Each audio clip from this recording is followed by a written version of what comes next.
अंदर चल गए।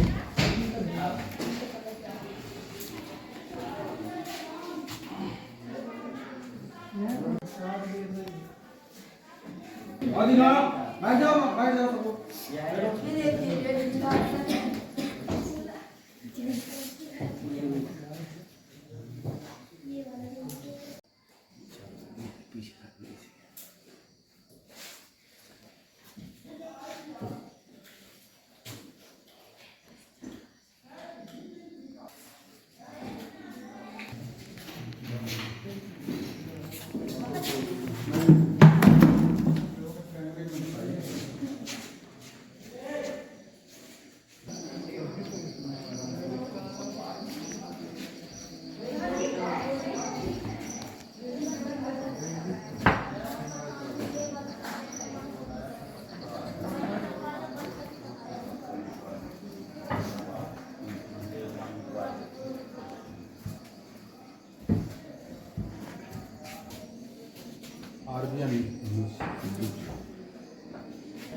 आदेश ये राशि तो उन्होंने कहा कि नहीं मैं दिखवाता हूँ, अगर ये राशि सैंक्शन है। तो मैंने बैठ करके और पत्र के माध्यम से अवगत कराया था, तो उन्होंने कहा कि भाई हम देखते हैं इसको तत्काल कराने का काम करते हैं। लेकिन आज तक किसी प्रकार की कोई कार्रवाई नहीं हुई। कब आपने कहा था ये लगभग आज से ओहरिया साहब जब जिला सी होते और तब मैंने उनसे मिल करके अवगत कराया था। ये कितने लाख की बिल्डिंग होगी समथिंग जब ये बनी हो? पैंतीस 45 और बने हुए कितने वर्ष हो गए? ये बना है 14-15 में, 13-14 सेंक्शन 12 में खुला है ना। 16 में बन के कंप्लीट नहीं पहले मतलब 13-14 का 12-13 का स्वीकृत है, 14-15 में तैयार, 14-15 में तैयार हो गया।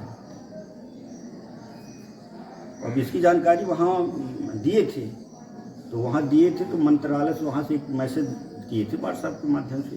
मंत्रालय से जो कुछ विद्यालयों की स्वीकृति हुई है उसमें अपने विद्यालय का भी ये रहा मरम्मत का पता है 11,06,000 इस कुछ है ना सब। तो इसके बाद जो है हमने व्हाट्सएप के माध्यम से भी उसमें बीच में भी आया गर्मी के सीजन में कि जिस विद्यालय में जहाँ जो समस्या हो वो बताए। तो इसके की हमारे यहाँ माने बहुत ज़्यादा परेशानी है। ये पर्ची पूरी तरह से धंस गया है ना, टॉयलेट सीट पूरी तरह टूट गए हैं। तो वहाँ से कहा कि ये कार्य जो है आपका स्वीकृत है, जैसे बजट आती है वैसे दिया जाएगा। इसके बाद जब प्राचार्यों का उन्मुखीकरण हो रहा था, एकलव्य में कलेक्टर साहब भी रहे हैं और उस समय सीओ के पद पर रहे वाजपेयी जी। उस समय वाजपेयी जी खुद कहे कि आपका ये कार्य जो है स्वीकृत है वहाँ से भोपाल से ही, जैसे बजट आता है वैसे उपलब्ध कर, ये स्थिति है। सरपंच साहब ये स्कूल कब बना था? ये स्कूल की स्वीकृति सर 2012-13 में हुआ था और ये 14-15 में बन के तैयार हो गया था। तो ये नए भवन की इस तरह की स्थिति है, तो इसके लिए कैसा क्या है, आप लोगों ने कुछ प्रयास किया? ये ठेकेदार की लापरवाही है, इसमें गुणवत्ता विहीन निर्माण कराया गया और इसको आपने देखा है कि पूरा फर्श टूट गया, पूरा इसके टाइल्स टूटे हुए हैं, भवन में जगह जगह दरार पड़ा हुआ है। इसको हम कई बार अपने ज़िले के कलेक्टर महोदय, जिला सीओ महोदय को हमने पत्र के माध्यम से मुलाकात करके अवगत कराने का काम किया है और अभी माननीय प्रचार महोदय के माध्यम से पता चला कि इसका जनजातीय कार्य मंत्रालय के माध्यम से एक स्वीकृति लेटर भी आया हुआ है। तो मैंने उस पत्र को लेकर के भी जिला सीओ साहब से मिलकर के बात किया था कि श्रीमान जी, चूँकि ये हमारा फर्श जो है पूरी तरह से ध्वस्त हो गया है और यहाँ आए दिन रोज़ जहरीले सांप निकलते रहते हैं, कीड़े निकलते रहते हैं और ईश्वर न करे कि किसी दिन कोई अप्रिय घटना हो जाए। इसको देखते हुए इसका तत्काल मरम्मत का काम कराया जाए, लेकिन आज तक स्थिति आपके सामने है। आप भी कुछ कहेंगे? बस हो गया। विद्यालय के संबंध में जो समस्या आई है, पूर्व में भी हम लोग यहाँ आए हुए थे। जिला पंचायत के सम्मानित अध्यक्षा प्रीति सिंह जी भी थी और हमारे रमेश सिंह जी भी, जो आज वर्तमान में प्रत्याशी हैं, वो भी थे।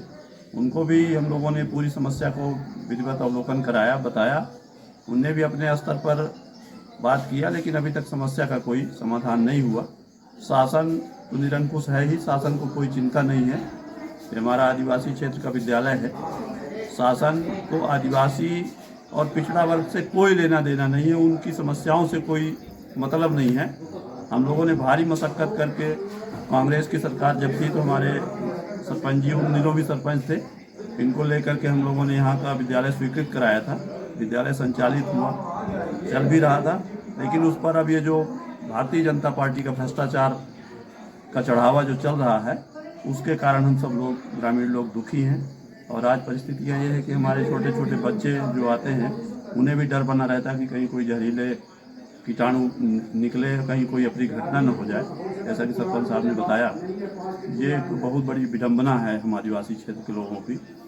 सरकार सिर्फ अलापती है कि हम पिछड़े वर्ग का विकास कर रहे हैं, आदिवासियों का विकास कर रहे हैं। वो किसी का विकास नहीं कर रहे हैं, वो सिर्फ अपने जेब भरने में लगे हुए हैं, मस्त हैं। ग्राम पंचायत और ब्लॉक क्या लगता होगा सरपंच जी यहाँ पर? जी, ये ग्राम पंचायत धनगांव पश्चिमी है, जनपद पंचायत जतहरी के अंतर्गत आता है।